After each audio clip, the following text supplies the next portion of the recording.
Jeremy Bentham is the modern founder of Utilitarianism, and this video specifically covers the first two chapters of Principles of Morals and Legislation. His ideas are generally the same as the more ancient founder of the same ethical system, Epicurus. The definition of utilitarianism is the ethical system that promotes the greatest happiness or the least pain for the greatest number of people. This is absolutely formulaic and is often called philosophic calculus or hedonic calculus. There are three essential qualities to utilitarianism.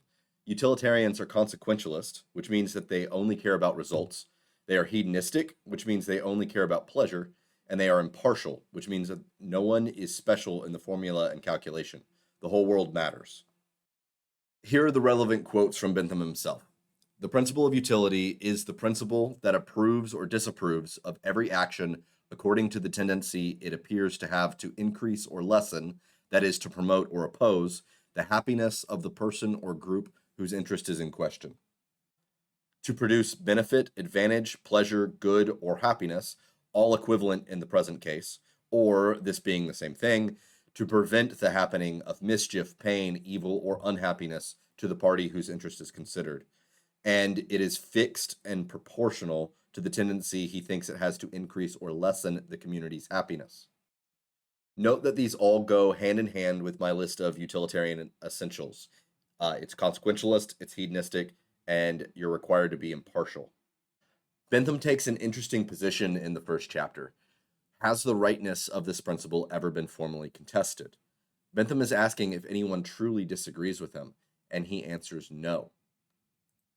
When a man tries to combat the principle of utility, his reasons are drawn, without his being aware of it, from that very principle itself. He then goes on to give a brief line of questioning to emphasize his point that no one actually is against him. This is the primary subject of chapter 2. Again, this is our working definition of utilitarianism. If you want to disagree with it, since it's short, there are only two things you can disagree with. First, you can say that increasing happiness doesn't matter. Or second, you can say that not everyone in the world matters equally. Bentham starts with the first one. He calls the first competing principle the principle of asceticism, and in the most extreme case, it would promote the least happiness as good. But he also admits that many of us would just say that happiness is irrelevant. Nonetheless, who would actually think this? Remember, has the rightness of this principle ever been formally contested? Bentham has Christian monks in mind, although this is practiced in a lot of different cultures. There are plenty of cultures that have ascetic practices of different kinds, where pain is presented as the good thing. However, let's stick to religion since that's what Bentham uses in his book. Why ought anyone abstain from eating pork? Why ought anyone abstain from sex? Why ought anyone take a goat and haul it up to a mountaintop only to burn it? Who would actually think this? The logic has to be something like, suffer now and you can enter heaven later, but that would mean that the happiness gained outweighs the pain in the long run. That's actually utilitarianism. There's literally no difference from Bentham's system. If heaven is a real thing and heaven provides eternal bliss to its inhabitants, then that eternal pleasure would absolutely be worth any amount of temporary suffering. The ascetic, Bentham argues, is still in agreement with utilitarianism. They even justify their asceticism using utilitarianism. For non-moral things, such as running a marathon, don't the people who do that enjoy the sense of accomplishment more than the pain they feel during the race? Of course, and that's why they do it. Temporary pain is not a problem when the result is greater pleasure, and this is fully compatible with utilitarianism. There also seems to be two types of ascetics, moralists and religionists. These titles don't have as much to do with religion and morals as you might think. They are more about the psychology behind the ideology. The moralist is driven by hope, while the religionist is driven by fear. The moralist is more interested in abstract theory, and the religionist is more interested in superstition. Bentham describes the moralist as highly educated, and the religionist is usually a commoner. The important distinction for philosophy purposes is that the religionists admit that pain is often good, as is avoiding pleasure, but the moralist usually just says that pleasure and pain are irrelevant. The moralists, according to Bentham, only discard gross or beastly pleasures, but they still advocate for refined pleasure, as long as we don't call it pleasure. They'll call it honor or glory or wholesome or some other refinement. Bentham explains that the principle of asceticism seems to originally have been dreamed up by certain hasty theorizers who, having seen or imagined that certain pleasures, when taken in certain circumstances, have in the long run been outweighed by pains they brought with them, set out to quarrel with everything that offered itself under the name of pleasure. After getting that far and forgetting the point they set out from, they pushed on and ended up thinking that it is meritorious to fall in love with pain. Even this, we see, is basically just the principle of utility misapplied. In the case of traffic laws, many of the rules would be encouraged by utilitarianism because the outcomes are beneficial. Avoiding gridlock in cities was the entire reason traffic laws developed.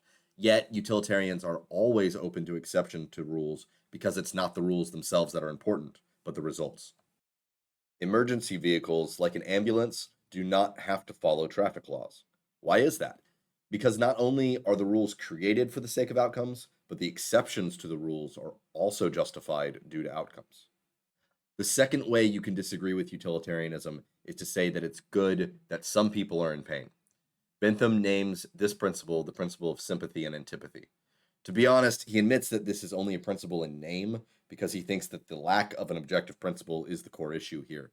He consequently also calls this the principle of caprice and the principle of the imagination. Bentham thinks this is actually the most common mistake in ethics. We often justify ourselves by saying that it's common sense or it's natural. However, this is truly not a real principle at all, and we're just operating on our emotions.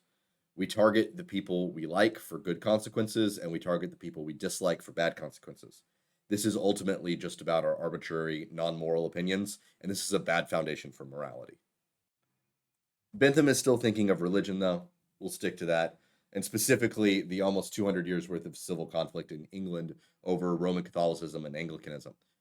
When the Roman Catholics were in charge, they would not only fire Anglican believers from positions of authority, but they would also usually confiscate property and occasionally jail or kill. And likewise, when the Anglicans would take power, they would do the exact same thing back to the Roman Catholics, firing from all positions of authority, confiscation of property, jail, and killing. The regular justification for this was the will of God, and both sides felt like they were doing the will of God. And then this repeated in cycles for over a century.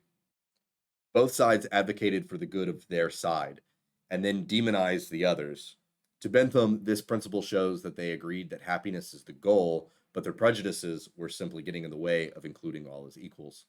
Again, both sides seem to have agreed with utilitarianism, and they wanted utilitarianism internally for themselves, but they simply wanted to be special and above other groups that they saw as outsiders.